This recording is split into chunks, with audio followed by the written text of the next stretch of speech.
Jamie, welcome back. Thank you, Tom. Thank you for having me. Great to have you with us. Two things. First, something real quickly before we get into this debate about Social Security and these extremists at the Business Roundtable who want to raise the eligibility age to 70. I'm wondering if you can explain to me when Rand Paul says he wants to nullify the president's executive orders to, like, the Centers for Disease Control to do research on, gun violence. What's he talking about? I'm not sure. We'll have to see. I'm not quite clear what he's referring to, but I guess I'm as anxious as you are to see what he's referring to. I have never heard of any member of Congress or Congress could change the laws within which the president is issuing the executive orders and render them null, I suppose. But one person nullify it sounds like language from the 1850s. Well, as I said, I don't exactly know what he's referring to, but as you will, I'll evaluate what he puts forward. Okay. Well, if you find out, would you let me know? Sure. He's a pretty smart guy. I disagree with him on a lot, but we'll see what he has in mind. Okay. Now, here we have 200 of the richest CEOs in America, a bunch of, by and large, old white guys, average income around $13.7 million a year. The Business Roundtable, this is their little club. John Snow, actually, is probably the most famous former president of the Business Roundtable. He was the Treasury Secretary, was he not, or Commerce Secretary under George W. Bush? Treasury Secretary. Treasury, yeah, that's what I thought. And, he was formerly the president of the Business Roundtable. So now they're out pitching this idea, this extremist idea, that we should raise the Social Security retirement age to 70. Do you really want 70-year-old bricklayers, fixing your street out in front of your house?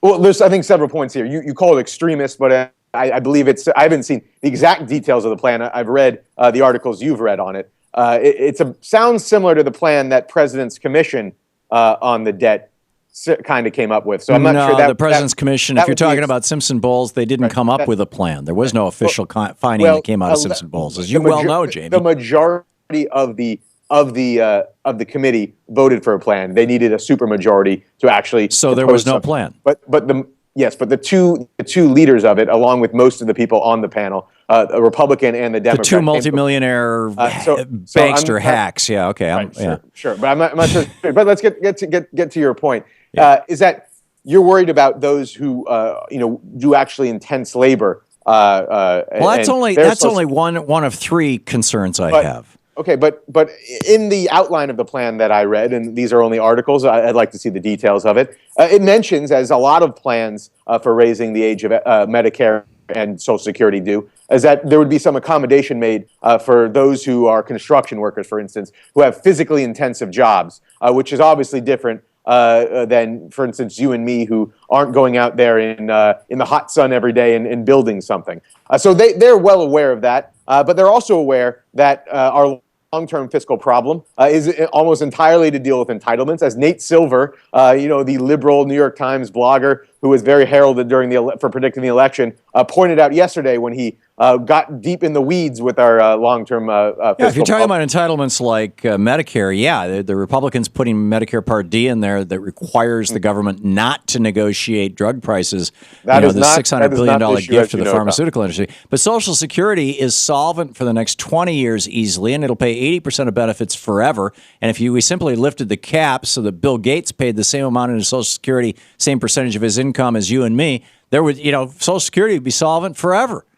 Well, I don't think you can talk about the Social Security problem without the Medicare problem. Obviously, the Medicare problem... They're two completely different programs. It's much bigger. In the entitlement problem, I think you can easily get a fix on Social Security than you can on Medicare. But the fact of the matter is that when Social Security was implemented in 1935, if you lived to 65, you had about a 14-year life expectancy afterwards. Now, if you live to 65, you have about a 20-year life expectancy afterwards.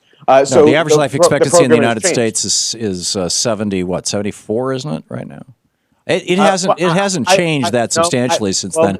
The only cohort that's actually living longer now. Let me just stop you, Tom, for a second.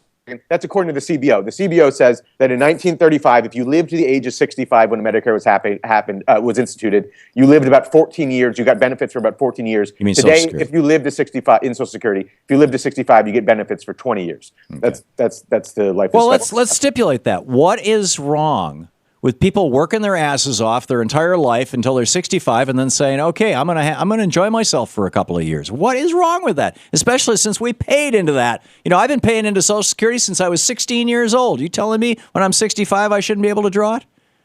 Well, I think, Tom, that you have to face a reality here is that Social Security and Medicare, our entitlement programs, face an unsustainable long-term liability. And they're both easily fixed.